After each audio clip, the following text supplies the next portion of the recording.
no turning back now. Tanjiro and Sabito moved swiftly through the forest, their footsteps barely leaving marks on the snow. The scent they followed was faint but unmistakable fear, confusion, and something unstable at its core. Tanjiro felt the weight of urgency pressing against his chest. The fractured demon wasn't hostile yet, but panic could push even the gentlest soul into tragedy. And Muzan was already aware. Every second counted. Sabito suddenly raised a hand, signaling Tanjiro to stop. He crouched, low eyes sharp, analyzing the disturbed snow patterns ahead. He passed through here, Sabito murmured. Not long ago. His movement is erratic, like he's fighting himself. Tanjiro nodded. He's trying to escape his own instincts.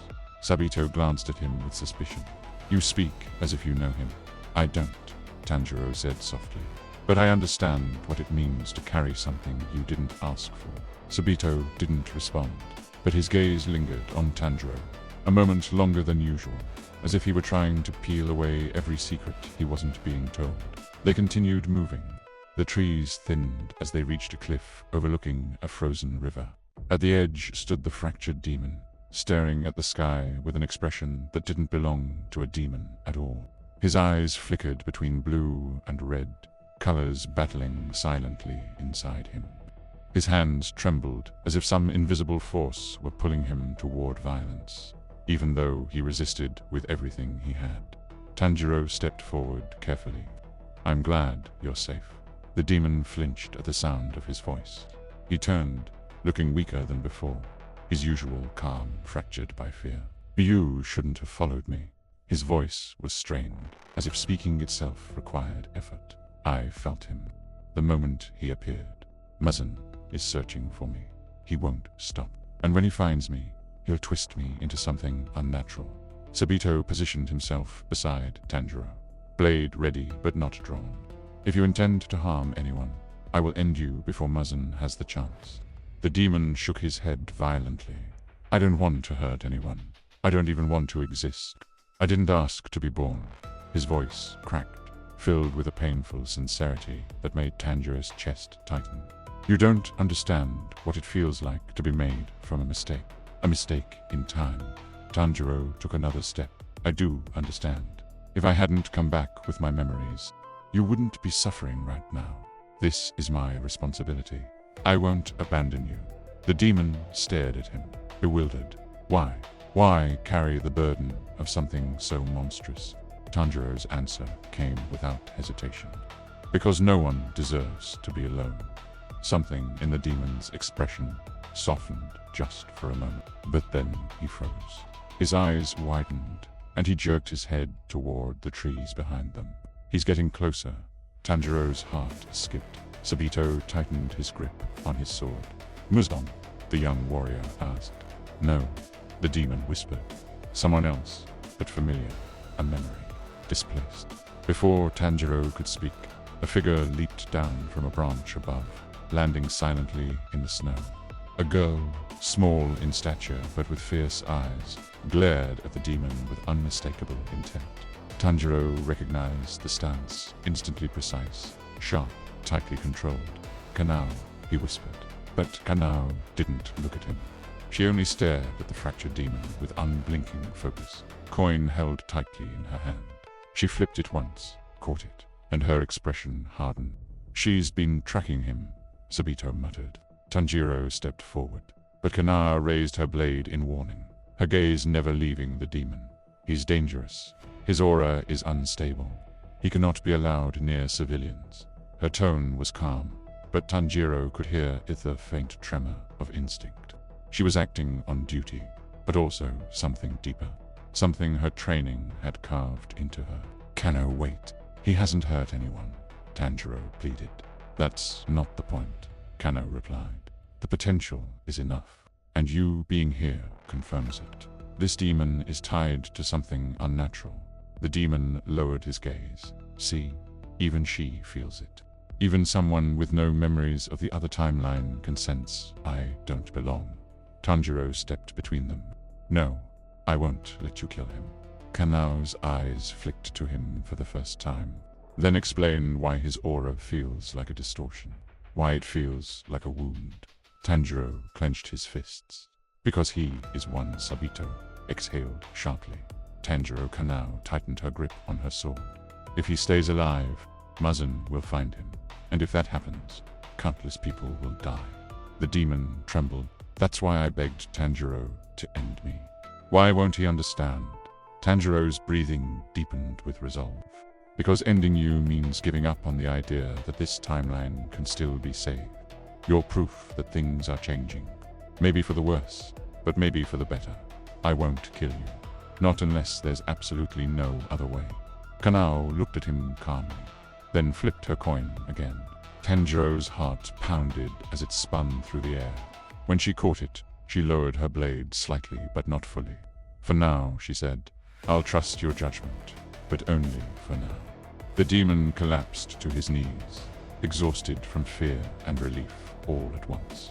Sabeto let out a breath he'd been holding. Tanjiro approached the demon slowly. We'll figure this out together. But as he spoke, the sky above them shifted subtly, as if rippling like water. The demon looked up in terror. No, the fracture is growing. Kanao and Sabito exchanged tense looks. Tanjiro tightened his grip on his sword. Something far bigger than any of them was beginning to awaken. The demon's body trembles as Tanjiro's blade slices cleanly through its neck, the motion so fluid and precise that even the creature itself seems unable to comprehend what just happened. Its head falls first, rolling through the grass with a dull thud. And only then does the rest of its body collapse, disintegrating slowly into ash. Tanjiro stands completely still, his breathing calm, steady, almost serene. For a moment, there is no fear, no tension, no hesitation, just an overwhelming clarity. He can feel the lingering warmth of the flame within him, merging effortlessly with the cool, rhythmic flow of water. A union that should be impossible, yet feels completely natural. Zenitsu, still trembling behind a tree, peeks out in disbelief. He saw the strike fast, elegant, and heavier than anything Tanjiro had ever released before. Inosuke charges out a second later, shouting that he wants to learn that weird move, insisting he can do it better if someone just shows him once. Tanjiro smiles softly, though a part of him remains unsettled. He knows that technique wasn't just the result of training. Something awakened inside him in that instant.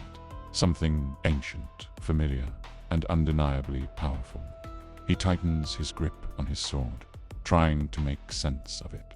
As the last particles of the demon fade into the air, Tanjiro suddenly feels a faint disturbance, like a distant presence watching them. He turns his head sharply, scanning the forest. But the trees stand perfectly still. No demons, no movement. Nothing but the wind brushing against the leaves. Still, the sensation lingers, crawling up the back of his neck. He knows it wasn't his imagination. Tanjiro kept staring into the forest long after the last trace of the demon's body had vanished. Something was wrong, deeply wrong. The air felt heavier, almost charged, like the aftermath of a lightning strike that never happened. Zenitsu gulped loudly, inching toward Tanjiro with wide, uneasy eyes. Tanjiro, why do you look like you just smelled something terrible? He whispered, clutching his trembling hands against his chest. Tanjiro didn't answer right away. He inhaled slowly, deeply, letting the sense of the forest spread through him. Snow, bark, damp earth, and underneath it all, something faint, distant, but unmistakable. A remnant of malice. A presence that should have been nowhere near them. I smelled Muzan, Tanjiro finally said. Zenitsu's scream echoed through the trees, while Inosuke immediately prepared to charge in the exact direction Tanjiro pointed, despite Tanjiro not actually pointing anywhere. Tanjiro quickly grabbed him by the back of his boar mask before he could launch himself into the woods. It was faint, Tanjiro continued, almost like an echo. He probably wasn't here physically, but he sensed something. Zenitsu swallowed hard. Sensed the demon you just killed, or sensed us. Tanjiro shook his head. No, he sensed an anomaly. His eyes narrowed as memories from his first life flickered painfully through his mind. Muzan never tolerated unpredictability. Anything he didn't control, he destroyed. And if that demon from earlier was truly born from a tear in fate, then Muzan must have felt that distortion. Inosuke let out an annoyed huff. Who cares if he sensed something? If he shows up, I'll slice him apart. Tanjiro didn't even have the energy to scold him. Inosuke, if Muzan finds more things like that demon, he won't just destroy them. He'll use them. He'll twist them. He clenched his fists, and the timeline will break even further. Zenitsu trembled so violently he rattled like a bucket of coins. Break like the world. Maybe not the world, Tanjiro said softly, but everything that was supposed to happen may not happen anymore. A terrifying thought settled over him. If Muzan continued sensing these distortions, he might adapt faster, plan sooner, strike earlier. And that could mean death for people who originally survived people. Tanjiro promised himself he would protect this time. The wind shifted, and for a brief moment, Tanjiro felt it again, that same pulse in the air. A ripple, like the fabric of events trembling. Something else had changed. Something big. Tanjiro's grip tightened around his sword. We need to move. Now. The timeline isn't just shifting anymore. It's accelerating. Zenitsu squeaked. Inosuke cheered. Tanjiro began walking with urgency, because somewhere in the distance, something had awakened a consequence of his return that even the demon from earlier could not foresee. Tanjiro ran through the snow-covered forest, with Zenitsu and Inosuke right behind him. Following the fading scent of the demon, Tanjiro had briefly sensed moments earlier. The forest grew denser, colder, unnaturally quiet. Every step felt heavier, as if the world itself were holding its breath. Eventually they reached a small clearing, and Tanjiro stopped so abruptly that the other two nearly crashed into him. It wasn't a demon waiting for them. It was a child. A boy no older than 7, sitting alone in the snow with his knees pulled to his chest, shaking violently, not from cold, but from something deeper, something wrong. Zenitsu blinked in confusion. "Why, is there a kid here? In a place like this?" Inosuke snorted. "Who cares? He's not a demon. Let's keep looking for the thing we're supposed to smash." But Tanjiro didn't move. He stared, breath caught in his throat. The boy's scent was fractured, impossible. It wasn't just human. It wasn't demon either. It was layered, inconsistent, shifting every few seconds, as if the boy were flickering between existences. Tanjiro approached slowly, kneeling in front of him. "Hey," he said gently. "It's all right. You're safe now." The boy lifted his head, and Tanjiro felt his heart drop. His eyes were unfocused, as if he were seeing several versions of Tanjiro at once. Tears streamed down his cheeks. "It hurts," he whispered. "Everything feels wrong. I don't know where I am. I don't know which me is real." Zenitsu shuddered. "Tanjiro, what does that even mean?" Before Tanjiro could answer, the ground around the boy flickered briefly, showing images that shouldn't exist. A broken house, a burning sky, a version of the boy older, a version dead, a version crying in someone's arms. Then everything snapped back, the forest returning to stillness. Inosuke actually stepped back, eyes wide behind his boar mask. What the hell was that?